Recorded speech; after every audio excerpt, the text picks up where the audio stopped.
마가복음 8장 31절에서 38절로 고난과 죽음이 있어야, 이러한 제목으로 말씀을 전하도록 하겠습니다. 기독교는 늘 우리가 입에 달고 있고 우리의 삶에 늘 하는 말이 피, 그리고 고난. 이게 꼭 우리 기독교의 뗄래야 수 없는 가장 소중한 말씀이지요. 근데 일반적으로 종교에는 이 고난이나 피, 이게 없어요. 그러니까 우리 기독교는 늘 비린내 나는 것 같은 느낌을 늘 받게 돼요. 오늘도 고난주일이거든요. 다 영광의 주일이라고 하고 이래야 되는데, 축복의 주일 이렇게 해야 되는데 왜 고난주일이냐 하는 것이지. 여러분, 고난을 좋아하는 사람은 아무도 없습니다. 그냥 피해가야 되고 나는 넘어서야 되고 나에게 와서는 안 되는 것이잖아요. 근데 여러분, 그게 피해가고 도망가고 그리고 나는 그것을 완전히 막아버릴 수 있느냐? 그건 아니잖아요. 그 예수님이 이렇게 낙이 타고 올 때, 저분이 우리를 이 로마의 압제에서부터, 이 핍박에서부터, 이 공포에서부터 우리를 건져내실 분이다 하면서 예루살렘 안에 있는 백성들이 열렬히 환영하는 것입니다. 그런데 이 종려나무라고 하는 그 나무 자체가 이들은 어떻게 생각하냐면 그 나무 열매가 꿀만 나는 거거든요.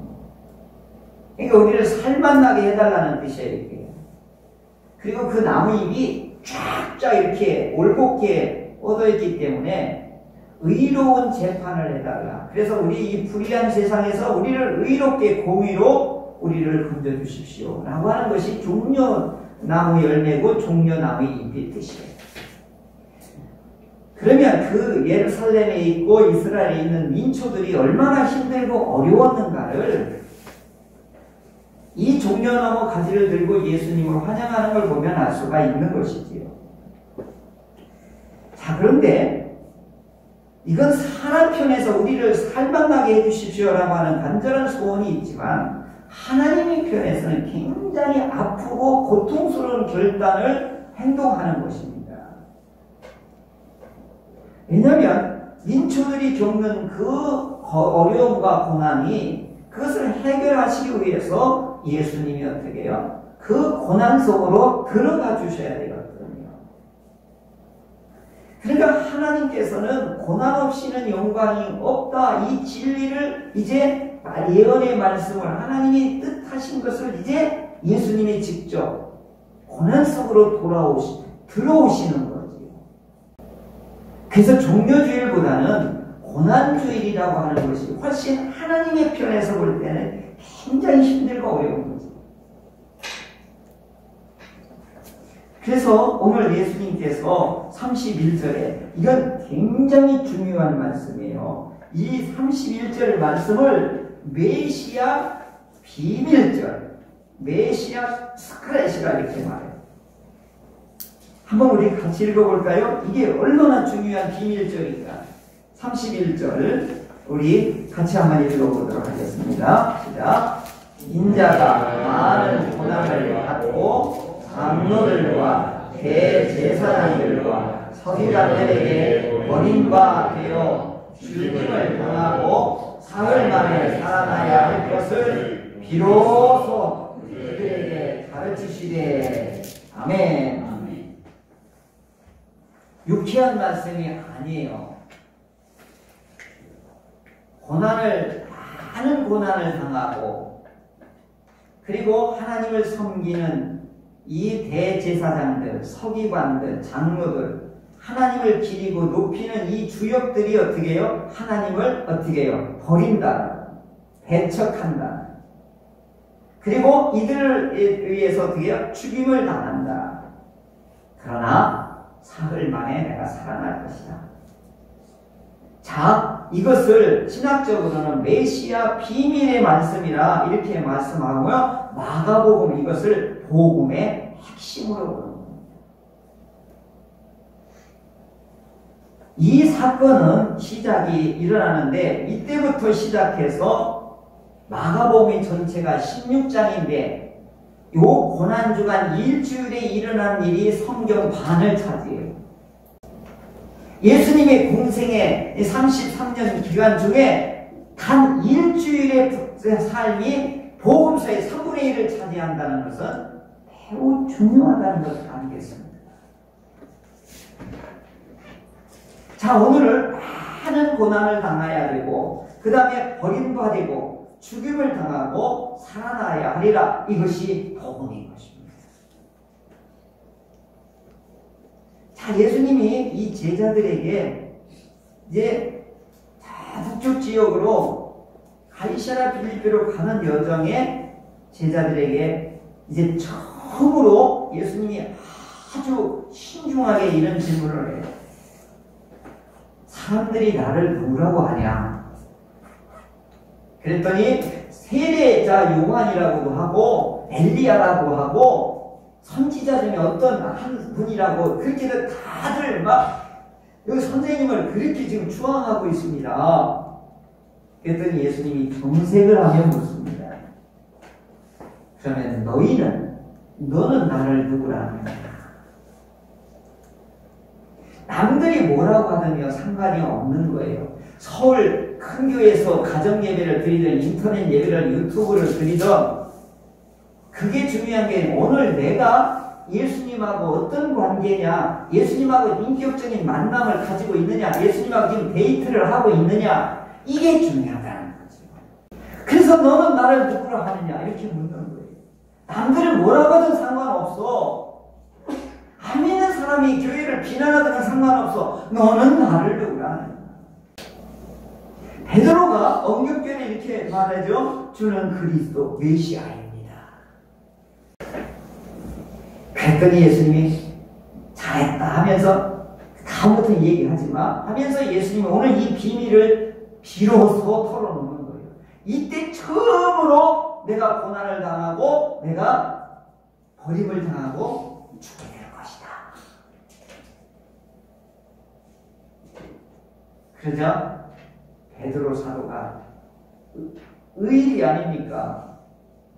결코 내가 좌시하지 않겠습니다. 선생님을 죽이게 하는 사람 내가 선생님을 보호하겠습니다.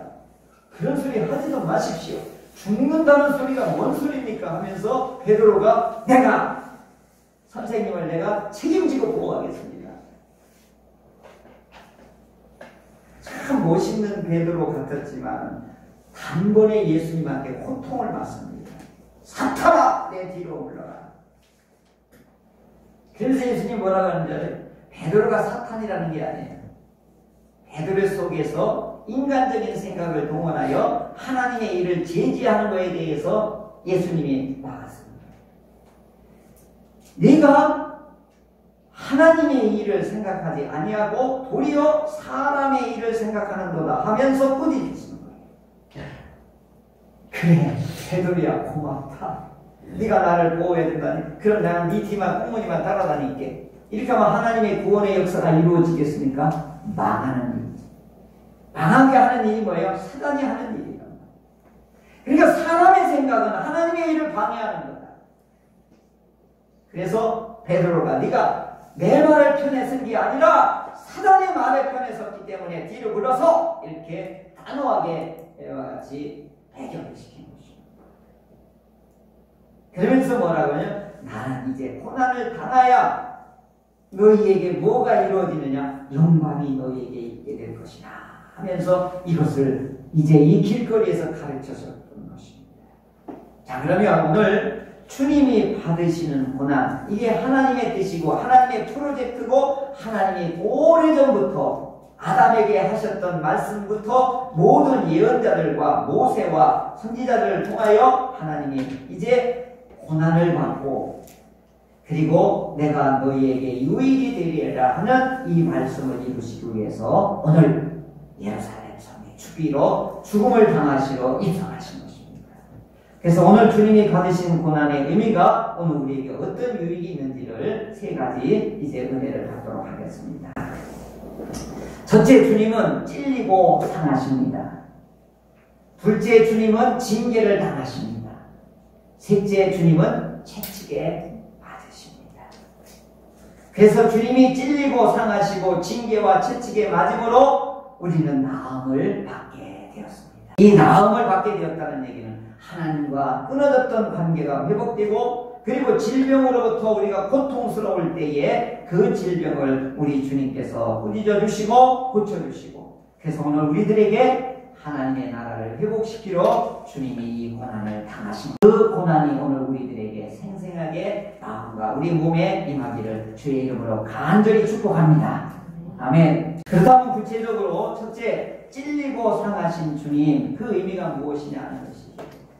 오늘 이사야 53장 5절에 매우 중요한 말씀이 나오는데, 주님이 찔림은 우리의 허물 때문이요 주님이 상함은 우리의 죄악 때문이라, 이렇게 예언해 주셨습니다. 이건 주님이 오시기 전에 600년 전에 아주 구체적으로 설명해 놓으시고 예언해 놓으신 말씀입니다. 전 과정에 보면 전부 고난이에요. 그래서 그분이 찔리신 이고 상하신 이유가 뭐냐? 우리 허물과 우리의 죄악 때문이다, 이렇게 분명하게 말씀하고 있습니다. 오늘 우리 허물이 뭐고 죄악이 뭡니까? 알면서 그 선을 넘어가는 것을 이 허물이라고 해요. 요즘은 살인죄는 있잖아요. 우관적으로 한 건요, 그 재판할 때 형량이 작아요. 근데 의도적으로 알면서 한 것은요, 매우 죄질이 악하기 때문에 형벌이 굉장히 커요. 허물이라고 하는 것은 알고도 넘어가는 거예요. 그러니까 뭐죠? 선악을 알게 하는 나무의 열매는 먹지 마. 하나님이 손을 딱 정해놨는데 아다가 하고 알면서 넘어간 거예요. 그냥 반드시 죽으리라. 그게 뭐예요? 반드시 여기서 죽는다는 얘기는 그 당시에서 즉시 신체적으로나 생물학적으로 죽음을 끝나는 게 아니라 뭐예요? 하나님으로부터 쫙 단절되는 거예요. 이게 얼마나 무섭냐면, 하나님으로 단절되는 순간 이 아담에게는 일생 고통이 따라오게 되는 거죠. 그래서 허물로 인해서 우리는 죽게 되었다. 이거 에베소서 2장 5절에 이렇게 말씀하고 있는 것입니다. 그래서 여러분, 알면서도 하나님의 법을 어기는 것이요, 정말 무서운 거예요. 그러니까 하나님을 믿는다고 하면서도, 하나님을 안다고 하면서도 여러분, 하나님을 무시하는 게 얼마나 많습니다. 그래서 허물의 사함을 받고 자신의 죄가 가려진 자는 복이 있더라. 이게 다윗이 한 고백이에요. 우리가 하나님 앞에 허물을 가하면, 하나님 앞에 의도적으로 하나님을 알면서도 하나님이 싫어하시는 일을 자꾸 선을 넘어가면 우리는 어떤 삶을 살게 되냐? 고통스러운 삶을 살게 되는 것입니다. 그래서 우리는 이 허물로 이와 같이 하나님과 멀어졌던 사람을 어떻게 해요? 건져내기 위해서 예수님이 상하고 찔리는 것입니다. 여러분, 고난 없이 영광 없다. 이게 십자가와 부활이에요. 여러분, 고난 없이 가난 없습니다. 여러분, 아픔 없이 여러분 면역이 없습니다. 여러분, 예방주사, 예방 백신 맞는 거 있잖아요. 얼마나 열이 나고 얼마나 고통스러운지 몰라요. 이게 지난 다음에 면역이 생기는 거지. 희생 없이 사랑이 없는 거지. 예수님이 이와 같이 찔리고 상한 이유는 뭐냐? 회복시키기 위해서 오늘 우리 예수님이 직접 상하시고 이와 같이 찔림을 당하신 것입니다. 여러분, 찔린다고 하는 건 잘 이해가 안 갔지만 우리나라는 탱자 있지요, 탱자. 그걸 엮어가지고 머리에다 그냥 박아버린 거예요, 예수님 머리에다가. 저는요, 어려서 탱자나 울타리가 있어서 이걸 전지를 해주면 그게 막 깔리잖아요. 옛날에 고무 신고 뛰어다니다가 이 탱자 이걸 밟았는데 이게요, 위에까지 막 뚫고 나온 거예요. 그 어렸을 때 이게 빠져야죠. 이게 지금도 자다가 그 생각하면요, 막 소름이 끼쳐요. 근데 예수님이 그 가시관이라고 하는 탱자가시 같은 거에다 이게 관을 가지고 그냥 머리에다 박아버린 거예요. 상한 거예요. 창으로 옆을 찌는 거예요. 저 꿈꾸다가요, 막 그 쫓기다가 창 맞는, 화살 맞는 꿈 있잖아요. 그러면 그 다음날까지 아프잖아요. 왜 그러냐? 허물과 죄악 때문에. 그래서 우리 어떻게 내가 받아야 할 이 찔림과 상함을 우리 예수님이 가서 받아주시는 거예요. 그래서 우리는 그분 뒤에 서는 거예요. 이게 뭐예요? 그분 뒤에 돌아서는 거예요. 이게 회개하는 거예요. 그래서 예수님이 내 대신에 그게 뭐예요? 대신 갚아주는 거예요. 대신 당하시는 거예요. 둘째로는 예수님이 징계를 당하십니다. 징계. 이게 벌을 받는 거죠. 우리 쉽게 말하면. 주님이 징계를 받음으로 우리는 뭘 누린다? 평화를, 샬롬을 누린다. 이건 예화를 드리도록 하겠습니다. 남편이 병으로 세상을 떠난 부인이 5살 된 그리고 3살 된 아들을 키우기 위해 이제 신발 공장에 취직을 했습니다. 그 당시는 뭐 어린이집이 뭐 이런 게 없으니까 애들을 데리고 신발 공장에 조그만 방에다가 엄마 퇴근할 때까지 여기서 놀아? 나가면 안 돼? 근데 얘네가 여러분 아이들은 5분 이상은요 이건 코로나19가 애들을 정신병으로 참으로 어렵게 만들 거라는 아주 우려가 있어요. 집에다 가둬놓으면 애들이 미쳐버려요. 5분 이상을 가만히 있지를 못하거든요. 근데 이 아이가 어떻게 해요? 따뜻한 봄날인데 방안이 답답하니까 이제 살살 나와가지고 그 옆에 기찻길에 가서 그 공기놀이를 하고 있는 거예요. 철도안에. 근데 마침 기차가 달려 들이닥친 거예요. 근데 엄마가 일하다가 애들 소리가 없어서 하려고 하니까 없는 거예요. 보니까 철도길에서 이 공기놀이 하고 있는 거예요. 근데 마침 기차가 오니까 엄마가 막 달려가가지고 애들을 쫙 밀어치는 순간 엄마는 기차에 깔려서 돌아가시게 돼요. 장례를 치르고 나서 이 두 형제는 고아원에 들어갔고 이제 어른이 된 다음에 그 어머니를 생각해서 어머니의 그 무덤에서 묘비를 세웠는데 이렇게 썼어요. 어머니, 우리 어머니, 사랑하는 우리 어머니. 요게 묘비예요.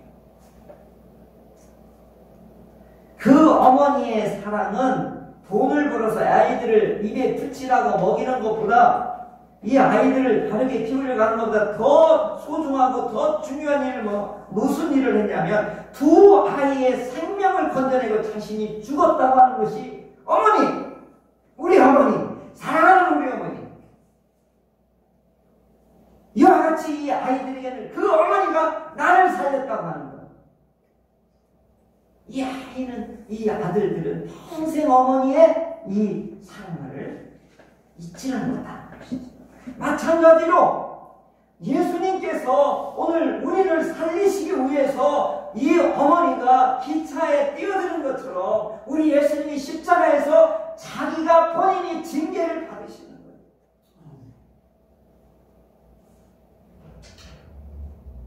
이 사랑을 우리가 느낀다고 하면 이 예수님이 내 대신에 징계를 받고 돌아가셨다고 하면 이것이 절실히 내게 느껴진다고 하면 우리는 그 십자가 앞에 뭐라고 쓸 수 있겠어요?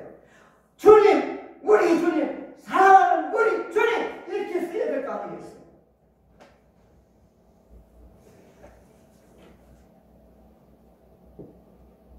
로마서 5장 8절에 이렇게 하나님의 심정을 이렇게 말씀하셔요. 우리가 아직 죄인 되었을 때에 그리스도께서 우리를 위하여 죽으심으로 하나님께서 우리에게 대한 자기의 사랑을 확증하십니다. 아멘. 예수님은 우리 위해서 징계를 받으셨습니다. 그 징계가 나를 살리시기 위한 징계임을 믿고 하나님 앞에 사랑하고 감사하시기를 바랍니다. 마지막으로 셋째, 주님은 우리를 위해서 채찍에 맞으십니다. 당시 채찍은 두 가지 종류가 있어요. 유대인의 채찍질하고 로마식의 채찍질이 있는데 이 채찍에는 요만한 몽둥이에다가 가죽끈을 1m씩 이렇게 9가닥을 하는데 낚시바늘을 끄트머리에 이렇게 3개를 달고 또 짐승의 뼈를 빻아가지고 날카롭게 한 것을 또 3줄에 달고 또 한쪽에는 납덩어리를, 쇳덩어리를 거기다 달아가지고 이게 9줄기로 이렇게 해서 한번 풀리면은 착 감기는 순간, 싹 피는 순간에 으드득 하면서 살점을 다다닥 끌어내는 거예요. 이걸 몇 대를 때리냐? 24대를 때려. 그런데 유대인들은 이 채찍을 통해서 깨닫고 돌아오는데 이게 의미가 있고, 로마인들은 채찍이 뭐냐? 로마 정부에 대항하면 반드시 죽인다고 하는데 채찍질의 의미가 있는 거예요. 근데 기록에 보면 한 번 맞고 죽는 사람도 있다, 이런 기록이 있어요. 그 예수님의 십자가 처형을 당하기 전에 먼저 이와 같이 예수님 24대를 유대인으로서 맞은 거예요.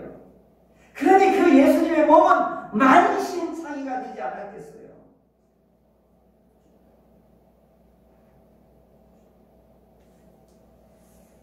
그런데 오늘 말씀이 뭐라고 그래요?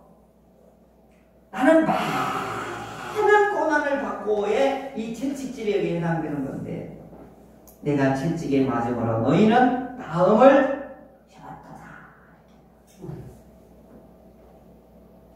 죄의 결과는 죽음이고 하나님과의 단절이고 저주고, 그러나 은혜는 회복이고 하나님과 소통이고 축복이고 평안한 것입니다. 이것을 낫게 해주신다고 주님이 직접 자기 몸으로 우리가 맞아야 될 채찍을 주님이 대신 맞으신 것입니다. 사랑하는 성도 여러분, 오늘 고난주간을 맞이해서 오늘 주님이 오늘 우리에게 주시는 이 엄청난 은혜를 오늘 말한 것처럼 큰 집에 앉아있는 게 중요한 것이 아니라 그 안에서 우리 예수님을 십자가의 은혜를, 주님이 나를 위해서 받으신 고난의 의미가 맛있는 커피를 먹듯이 오늘 주님의 십자가, 이 고난의 의미가 나 때문에 그렇군요 라고 하는 깨달음이 있기를 바랍니다.